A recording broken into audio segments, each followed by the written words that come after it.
Allah, Allah, Allah.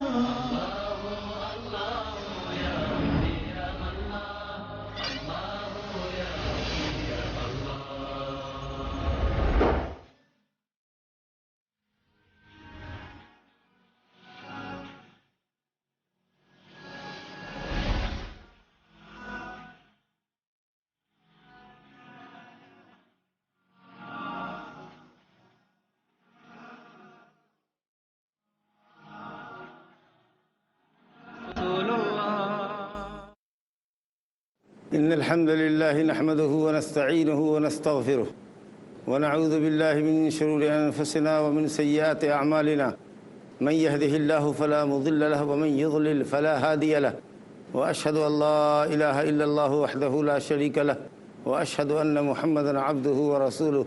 أما بعد فإن خير الحديث كتاب الله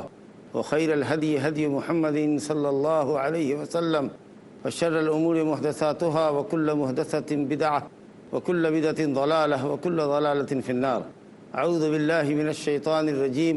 وما خلقت الجن والإنس إلا ليعبدون۔ محترم حاضرین، اللہ سبحانہ و تعالیٰ کی توحید دین کی اصل اور اساس ہے، اور توحید کی درستگی پر ہی اعمال کی درستگی اور قبولیت موقوف ہے، اور یہی توحید جن و انس کی پیدائش کا مقصد اور انبیاء و رسول علیہم الصلاۃ والسلام کی بعثت کی غرض و غایت ہے۔ قابل مبارکباد ہے پیس ٹی وی اردو اور اس کے ذمہ داران جنہوں نے آپ کے لیے توحید کے دروس کا ورکشاپ قائم کیا ہے تاکہ آپ اپنے عقیدے کی اصلاح کریں، کیونکہ عقیدے کی اصلاح اور درستگی پر ہی اعمال کی اصلاح، درستگی اور قبولیت موقوف ہے۔ اور اس کے لیے جس کتاب کا انتخاب عمل میں آیا ہے وہ کتاب اللہ سبحانہ و تعالیٰ کی خالص بندگی، جس کو توحید عبادت، توحید الوہیت کہتے ہیں، اس عنوان پر لکھی جانے والی کتابوں میں سر فہرست ہے، بے نظیر اور بے مثال کتاب ہے۔ کتاب کا نام ہے کتاب التوحید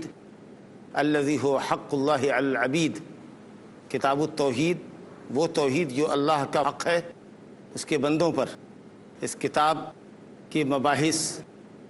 اور اس کے ابواب اور اس کے چیپٹرز پر گفتگو کرنے سے قبل مناسب معلوم ہوتا ہے کہ صاحب کتاب کا مختصر تعارف کر دیا جائے اور کتاب کا منہج اور پیٹرن کیا ہے وہ آپ کے سامنے لایا جائے تاکہ آپ کی دلچسپی کتاب میں انشاءاللہ قائم رہے۔ اس کتاب کے مؤلف 12ویں صدی کے عظیم مصلح اور مجدد الامام الشیخ محمد ابن عبد الوہاب ابن سلیمان ابن علی ابن محمد ابن احمد ابن راشد الوہیبی التمیمی رحمہ اللہ ہے۔ شیخ محمد بن عبد الوہاب بن سلیمان التمیمی قبیلہ بنو تمیم سے تعلق رکھتے ہیں۔ اس قبیلے کے تعلق سے صحیحین میں روایت ہے جس کے راوی حضرت ابو ہریرہ رضی اللہ عنہ ہیں، کہتے ہیں کہ نبی صلی اللہ علیہ وسلم سے میں نے قبیلہ بنو تمیم کے متعلق 3 باتیں سنی جن کی وجہ سے میں قبیلہ تمیم سے ہمیشہ محبت رکھتا ہوں۔ رسول اللہ صلی اللہ علیہ وسلم نے فرمایا ہم اشد امتی علی الدجال، قبیلہ بنو تمیم کے لوگ میری امت کے وہ لوگ ہیں جو دجال پر سب سے سخت ہیں۔ اور جب قبیلہ بنو تمیم کے صدقات آئے تو آپ نے فرمایا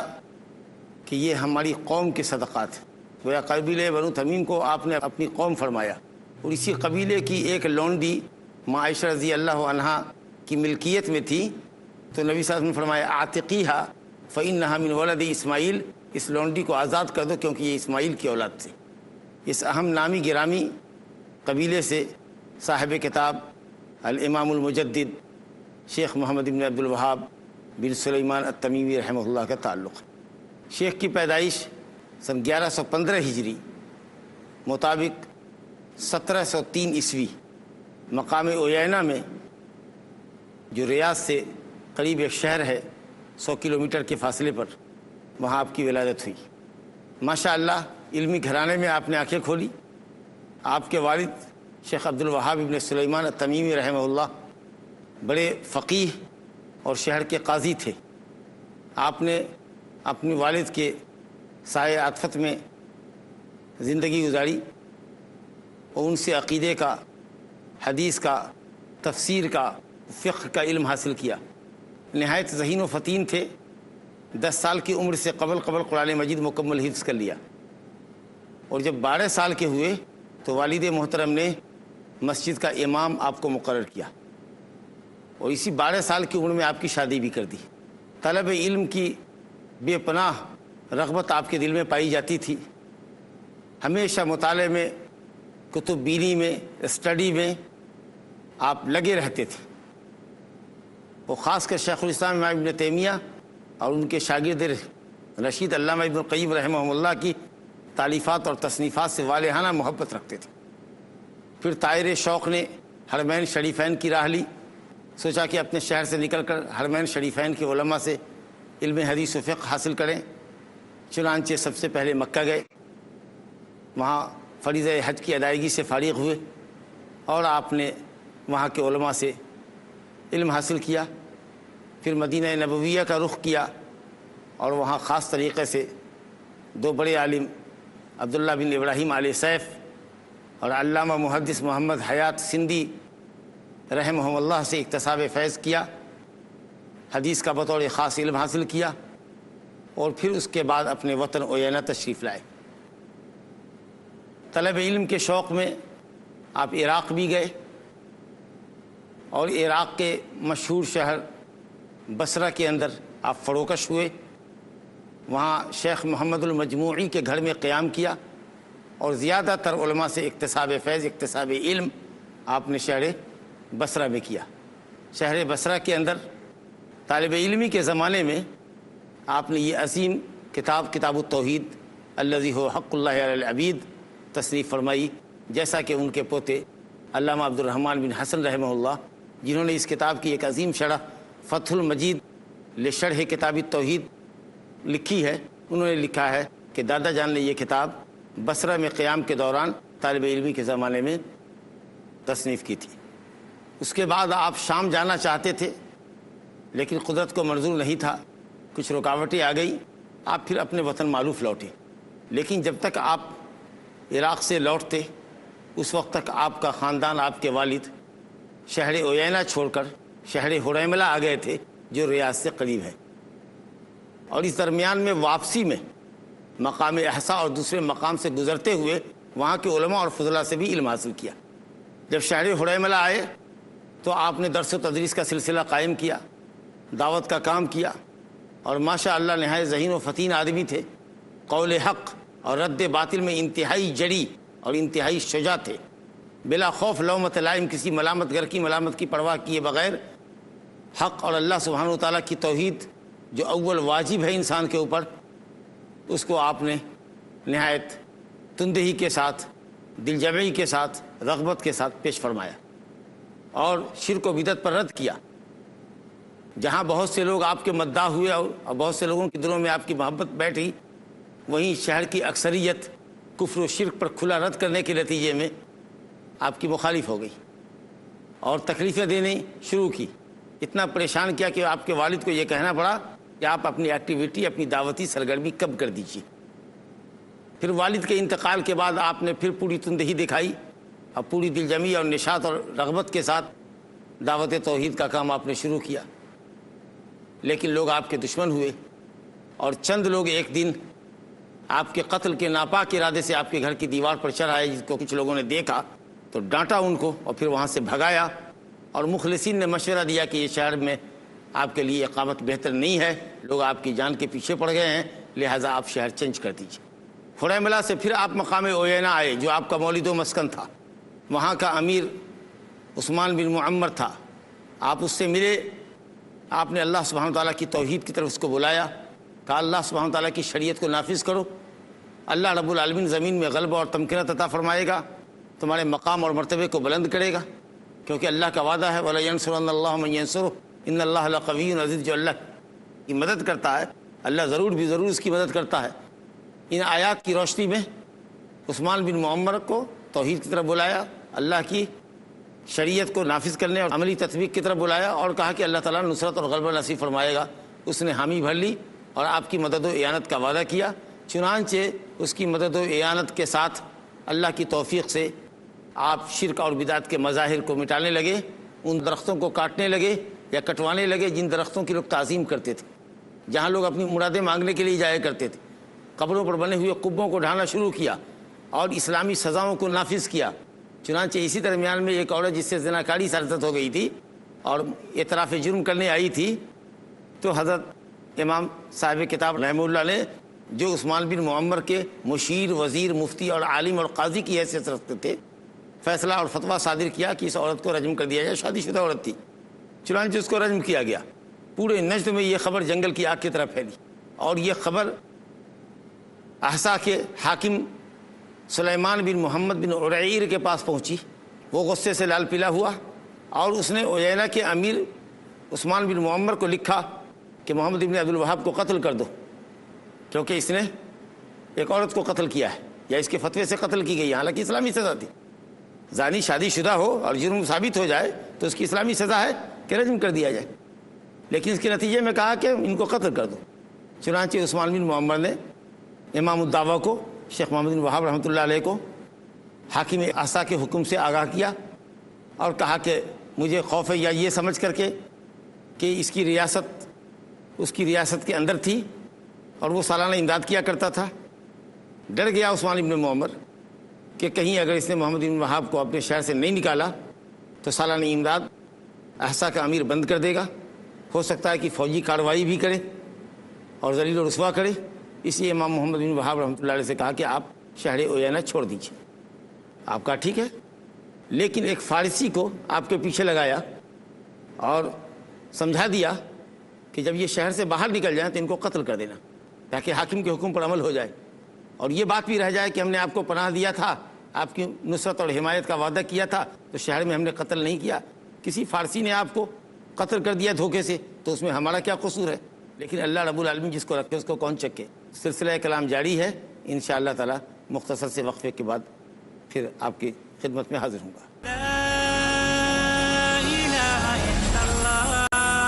السلام علیکم ورحمۃ اللہ۔ ماشاءاللہ ناظرین، وقفے کے بعد آپ کا استقبال ہے۔ گفتگو آپ کے ساتھ چل رہی تھی کہ عثمان بن معمر نے حاکم احسا کے کہنے پر ایک اسلامی شریعت کے ایک قانون جرم زنا کی سزا رجم کے نفاذ کے نتیجے میں آپ کو شہر سے نکلوایا۔ یہ واقعہ سن 1155 کا ہے۔ آپ وہاں سے نکلے اور آپ نے رخ کیا درعیہ کا۔ یہ شہر بھی ریاض سے قریب ہے، 100 کلومیٹر کے اندر ہی میں۔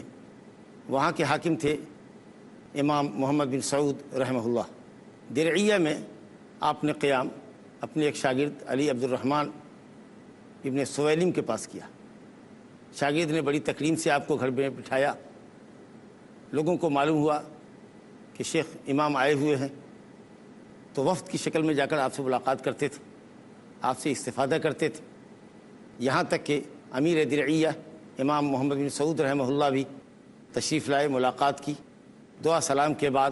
آپ کے آنے کی غرض پوچھی، آپ کی دعوت کا لب لباب جانا، مقصد کیا ہے، کیسی دعوت ہے۔ آپ نے اللہ سبحانہ وتعالیٰ کی دعوت توحید ان کے سامنے رکھی، اور ملک میں پھیلی ہوئی بدامنی، دین سے دوری کے نتیجے میں انارکی اور بدعقیدگی کے نتیجے میں روزمرہ آنے والی آفتوں کا ذکر کیا، اور امیر سے عرض کیا کہ اگر آپ اللہ کے دین کی نصرت و حمایت کر رہے ہیں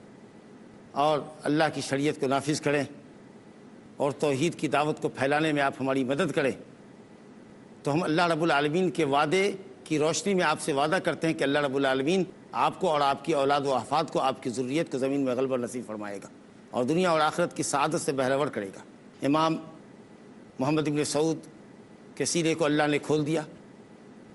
حضرت امام سے وعدہ کیا۔ دونوں اماموں نے، امام محمد بن سعود اور امام محمد بن وہاب رحمہ اللہ نے ایک دوسرے کے ہاتھ پر بیعت کی۔ یہ بیعت سن 1158 میں تھی۔ یہ گویا پہلی سعودی حکومت کی بنیاد پڑی تھی،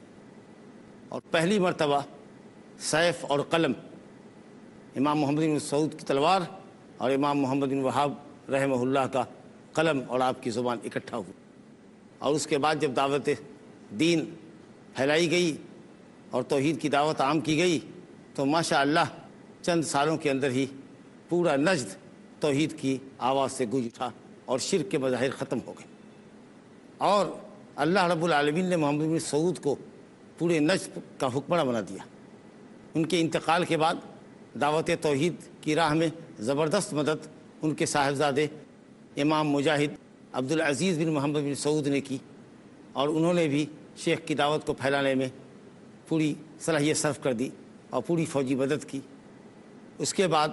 شیخ عبدالعزیز امام عبدالعزیز کے بعد ان کے صاحبزادے سعود بن عبدالعزیز بن محمد بن سعود نے بھی زبردست تعاون کیا، یہاں تک کہ اس زمانے میں پورا جزیرہ عرب کے اوپر سعودی حکومت قابض ہو گئی، اور توحید کا پھریرا پورے جزیرہ عرب کے اوپر یمن کے بعض علاقوں سے لے کر کے اور دمشق کے علاقے تک، ملک شام تک پوری حکومت، حرمین شریفین وغیرہ سب کے سب سعودی حکومت کے اندر آ گئے، اور اس طریقہ سے الحمدللہ شرک کی جڑ کٹ گئی جزیرۃ العرب سے، اور ایک مرتبہ پھر جزیرہ عرب جو جاہلیت اولیٰ کی طرف، قبل الاسلام کی جاہلیت کی طرف جا رہا تھا، وہ پھر سے ٹریک پر آ گیا، اور اللہ سبحانہ و تعالیٰ کی توحید پر لوگ گامزن ہوئے۔ الحمدللہ شیخ محمد بن وہاب رحمۃ اللہ علیہ نے اپنی دعوت کے ثمرات اور اس کے اچھے نتائج اپنی آنکھوں سے دیکھے۔ شرک مٹ چکا تھا اور ہر جگہ پڑھنے پڑھانے کا سلسلہ چل پڑا تھا، اور بڑے بڑے علماء فضلاء جن میں آپ کے ابنا بھی تھے، آپ کے شاگردان بھی تھے، علماء کی ایک بڑی تعداد آپ کے سامنے موجود تھی جو علم اور دعوت کا کام اور توحید کا کام پوری تندہی سے کر رہی تھی۔ یہ تمام ثمرات اور اچھے نتائج کو دیکھنے کے بعد کوئی 91 سال کی عمر میں شیخ رحمۃ اللہ علیہ سن 1206 ہجری مطابق 1792 عیسوی کے اندر انتقال کیا۔ اللہ رب العالمین آپ کے مقام کو اعلیٰ علیین میں بلند فرمائے، نبی کریم صلی اللہ علیہ وسلم کی رفاقت نصیب فرمائے۔ ان چند کلمات کے بعد جو صاحب کتاب اور ان کی دعوت کے اچھے اثرات کے تعلق سے تھی، اب ہم آپ کے سامنے کتاب کا ریویو پیش کرتے ہیں مختصر، کتاب کا پیٹرن اور منہج کیا ہے۔ تو یہ کتاب جیسا کہ آپ نے اس کے عنوان سے جانا کہ یہ کتاب اللہ سبحانہ تعالیٰ کی توحیدی عبادت کے بیان میں ہے، کہ عبادت صرف اللہ کا حق ہے اور اسی کے لیے اللہ نے مخلوقات پیدا کی ہے۔ تو اللہ سبحانہ و تعالیٰ کا یہ حق جو اس کے بندے پر ہے، سب سے پہلا اور سب سے اہم حق ہے کہ بندے صرف اللہ کی بندگی کریں بلا شرکت غیرے، کسی کو اس کی بندگی میں شریک نہ کریں۔ اس موضوع پر یہ کتاب ہے، اور اس کتاب میں ایک مقدمہ اور 66 ابواب ہے، 66 چیپٹرز ہیں، جو صاحب کتاب نے قرآن مجید کی کسی آیت پر یا کسی صحیح حدیث پر یا اہل سنت والجماعت کے کسی متفق علیہ عقیدے کے اوپر عنوان قائم کیا ہے، باب لگایا ہے۔ تو باب کا عنوان یا تو کسی آیت پر ہے یا کسی صحیح حدیث پر ہے یا اہل سنت والجماعت کے متفق علیہ عقیدے کے اوپر، اور اس کے ضمن میں باب کے ضمن میں باب سے متعلق آیات ذکر کی ہیں اور چند حدیثیں ذکر کی ہیں، اور اس کے بعد صحابہ اور تابعین کے اور سلف علماء کے اقوال پیش کیے ہیں، اور پھر کتاب اللہ کی آیات، احادیث نبویہ اور آثار سے جو فوائد مستنبط ہوتے ہیں، جو مسائل مستنبط ہوتے ہیں، اس کو انہوں نے پھر آخر میں بیان کیا ہے۔ اور یہ بڑی عظیم کتاب ہے، قرآنی آیات کا کثرت سے استعمال کیا ہے اور حدیثیں بھی کچھ کم نہیں ہے۔ الحمدللہ اس 66 ابواب کے اندر کل 124 حدیثیں اور 2 حدیث مکرر آئی ہے 2 مقام پر، تو یہ ملا کر 126 حدیثیں ہوتی، اور جس میں تقریباً نصف حدیثیں صحیح ہیں، ان کی صحیح بخاری اور مسلم کی یا بخاری اور مسلم میں سے کسی ایک کی 61 حدیثیں، ایگزیکٹلی 61 حدیثیں، 61 حدیث صحیح بخاری مسلم یا دونوں میں سے کسی ایک کتاب کی، اور 55 حدیثیں صحیح ہیں کے علاوہ دیگر کتب احادیث کی ہیں، ترمذی، ابو داؤد، نسائی، ابن حبان وغیرہ وغیرہ، اور وہ سب کی سب حسن یا صحیح ہیں۔ اس طریقے سے صرف 8 حدیثیں بچتی ہیں جن کی صحت اور ضعف کے اندر کہ حدیث صحیح ہے کہ ضعیف ہے، اہل علم کا کلام ہے، کچھ علماء صحیح کہتے ہیں، کچھ علماء ضعیف کہتے ہیں، لیکن ایسی کوئی ایک روایت بھی اس پوری کتاب میں، بلکہ میں یہ کہوں تو مبالغہ نہیں ہوگا کہ شیخ الاسلام محمد بن وہاب کو اللہ رب العالمین نے فن حدیث میں ایسا دسترس دیا تھا اور ید طولہ حاصل تھا، ماہر فن تھے، کہ نہ صرف اس کتاب التوحید میں بلکہ کسی کتاب میں کوئی ایک ایسی روایت ذکر نہیں کیا جس کے ضعف کے اوپر امت کے علماء متفق ہوں، یا جو حدیث منکر ہو، موضوع ہو، گھڑی ہوئی حدیث ہو، اس طرح کی حدیثوں کو کبھی استدلال میں پیش نہیں کیا۔ ہاں ایسی روایتیں ہیں جن کی سند میں بعض علماء نے کلام کیا ہے، کچھ نے صحیح کہا ہے، کچھ نے ضعیف کہا ہے، اگرچہ تحقیق کے بعد معلوم ہوتا ہے علماء کے اقوال کا تجزیہ اور اس کو انالائسس کرنے کے بعد کہ حدیث ضعیف ہے، لیکن شدید ضعیف یا منکر یا موضوع یا باطل ایسی کوئی روایت نہ اس کتاب میں ہے اور نہ شیخ الاسلام محمد بن وہاب رحمہ اللہ کی کسی دوسری کتاب کے اندر ہے۔ تو یہ ہے کتاب کا منہج، اور اس میں جو عنوان ہے وہ کتاب التوحید کے عنوان کے تحت چند آیتیں آئی ہیں۔ اس کو ہم مقدمہ سمجھیں کتاب کا، کہ اس میں کتاب کا عنوان وہ متعین کریں کہ یہ کتاب کس عنوان پہ لکھی گئی ہے، اور اس کے بعد باقاعدہ باب کے تحت 66 ابواب آئیں گے جس کے اوپر گفتگو انشاءاللہ تعالی ہوئے گی۔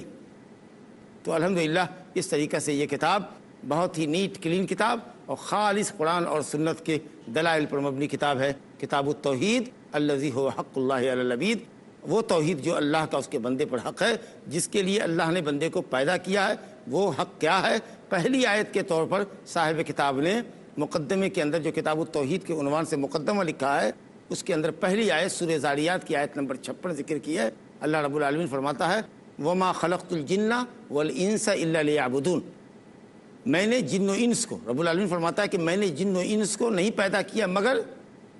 اپنی بندگی کے واسطے، صرف اس لیے کہ وہ میری عبادت کریں۔ اس آیت میں آپ نے سمجھا کہ جن و انس کی تخلیق کا مقصد صرف اللہ سبحانہ وتعالیٰ کی بندگی، خالص بندگی، اور اسی لیے اس نے بندوں کو پیدا کیا، پیدا ہی اس لیے کیا ہے کہ وہ صرف اسی کی بندگی کرے۔ اگر کوئی شخص اللہ کی بندگی کرتا ہے اور اللہ کے علاوہ دوسروں کی بھی بندگی کرتا ہے، اس کا مطلب یہ ہے کہ وہ اپنے پیدائش کے مقصد سے، اپنی تخلیق کے مقصد سے ہٹا ہوا ہے۔ اللہ نے اس کو پیدا کیا تھا صرف اپنی عبادت کے لیے۔ اللہ بندوں کو روزی دیتا ہے اس لیے کہ بندے صرف اللہ کی بندگی کریں، لیکن یہ بہت بڑی ناانصافی اور بہت بڑا ظلم ہے کہ انسان اللہ رب العالمین کا پیدا کردہ ہے اور اللہ رب العالمین کی طرف سے انسان کو روزی ملتی ہے، لیکن وہ شکر گزاری دوسرے کی کرتا ہے یا اللہ تعالیٰ کی بندگی میں دوسرے انبیاء اولیاء کو شریک کرتا ہے۔ تو یہ آیت بتاتی ہے کہ مقصد تخلیق انس و جن کا صرف اللہ سبحانہ وتعالیٰ کی بندگی، الا لیعبدون۔ لیعبدون کا معنی یہ ہے کہ لوگ صرف اللہ کی بندگی کریں بلا شرکت غیری، اور بندگی کہتے ہیں اللہ سبحانہ وتعالیٰ کے اوامر کی بجاوری کو اور منہیات سے اجتناب کرنے کو۔ جن کاموں کے کرنے کا اللہ نے حکم فرمایا ہے ان کاموں کو اللہ سبحانہ وتعالیٰ کی رضا اور خوشنودی کے لیے بجا لایا جائے، اور جن کاموں سے اللہ نے روکا ہے ان کاموں سے رکا جائے۔ تو لیعبدون کا مطلب لیوحدون، تاکہ مجھ کو میری بندگی میں اکیلا سمجھیں، اور لیعبدون کا مطلب لیآمرہم وانہاہم، تاکہ میں ان کو حکم دوں اور کچھ چیزوں سے روکوں تاکہ وہ میرے اوامر کو بجا لائیں اور میری منع کردہ چیزوں سے باز رہیں۔ یہ پیدائش کا مقصد ہے، عبادت۔ اللہ نے پیدا کیا، پیدا کرنا اس کا کام ہے، عبادت کرنا ہمارا کام ہے۔ اب اگر ہم اس مقصد کو پورا نہیں کرتے ہیں تو اللہ رب العالمین کے شدید عذاب سے دوچار ہوں گے، اور اگر ہم نے اپنی پیدائش کے مقصد کو پورا کیا، بندگی اللہ کی صرف اللہ کی بلا شرکت غیرے، تو ہم نے اپنی پیدائش کے مقصد کو پورا کیا، اور اللہ رب العالمین اس توحید کے اوپر دنیا اور آخرت میں عظیم اجر و ثواب سے نوازے گا۔ عبادت کا جو معنی اور مفہوم ہے اس کو ہم کو سمجھنا چاہیے۔ انشاءاللہ ہم عبادت کا معنی اور مفہوم آپ سے بیان کریں گے، لیکن انشاءاللہ اس کے لیے ہم دوسری مجلس میں آپ سے مخاطب ہوں گے۔ اللہ سبحانہ و تعالی ہمیں ہماری پیدائش کے مقصد کو سمجھنے کی توفیق عطا فرمائے، اور عمدہ طریقے پر اللہ رب العالمین ہم سے، آپ سے اور تمام لوگوں سے اللہ رب العالمین اپنی خالص بندگی کا حق ادا کرنے کی توفیق عطا فرمائے۔ آمین۔